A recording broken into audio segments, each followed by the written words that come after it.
College professors. Have you ever been attracted to a student? It started out as one of those campus stories that everyone whispers about, but no one really confirms. The professor was Dr. Whitaker, mid-50s, gray hair, sharp suits, the kind of guy who still jogged every morning and looked more like a retired athlete than an English professor. He had this calm, patient way of speaking that made even the rowdiest students quiet down. Everyone liked him. Then there was Jenna, 19, brilliant, funny, beautiful, in that wild, unfiltered way that made people orbit around her. She wasn't the type to fade into the background. She sat in the front row, always had a clever comment, always stayed after class to talk. At first, it was innocent. You could see her trying to impress him, showing up early, asking about books she clearly hadn't read, laughing a little too hard at his jokes. And he didn't exactly discourage it. He'd linger after class too, leaning on the edge of his desk while they talked about literature and philosophy, the kind of conversations that make smart people feel seen. No one knew exactly when it crossed the line, but it did. They started meeting outside of class, supposedly to talk about her writing. One night, a grad assistant saw them leaving a cafe together, sitting close, his hand briefly brushing hers. After that, the rumor spread fast. Dr. Whitaker didn't deny it, but he didn't confirm it either. His classes went on as usual. Jenna, meanwhile, seemed brighter than ever, glowing, giddy, like someone in love. She told a few people about it, probably more than she should have. She made it sound like something serious. He, on the other hand, got quieter, stiffer, like a man who had suddenly realized the ground beneath him wasn't solid. Then came the night everyone remembers, a Saturday, around 4 a.m. He lived in a small house not far from campus. Out of nowhere, a black stretch limo pulled up outside his place. The neighbors said they heard loud music, laughter, voices shouting his name. Jenna had shown up with 3 friends, all drunk, pounding on his door,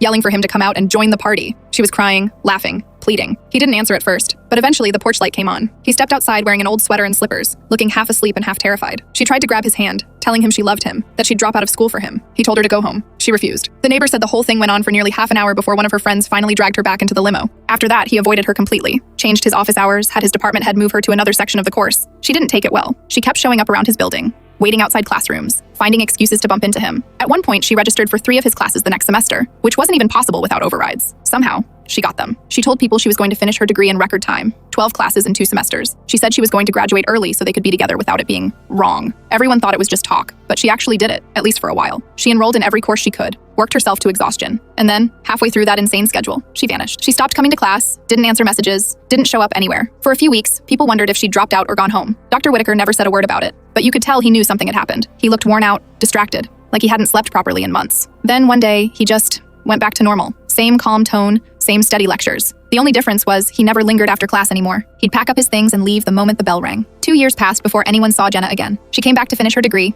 hair shorter, quieter than before. She didn't talk about what happened, didn't mention his name. They crossed paths sometimes, small campus, same department, but they acted like strangers. Dr. Whitaker retired a few years later. He left behind a spotless record, glowing student reviews, and a reputation as one of the most respected professors the college ever had. Most of the younger students never even heard the story, but those of us who were there remember the night the limo pulled up to his house, the way she stood on his porch under the streetlight, crying and calling his name. It's one of those things you can't forget, no matter how much time passes. The sound of someone loving too hard, and someone else realizing too late how deep they'd gotten.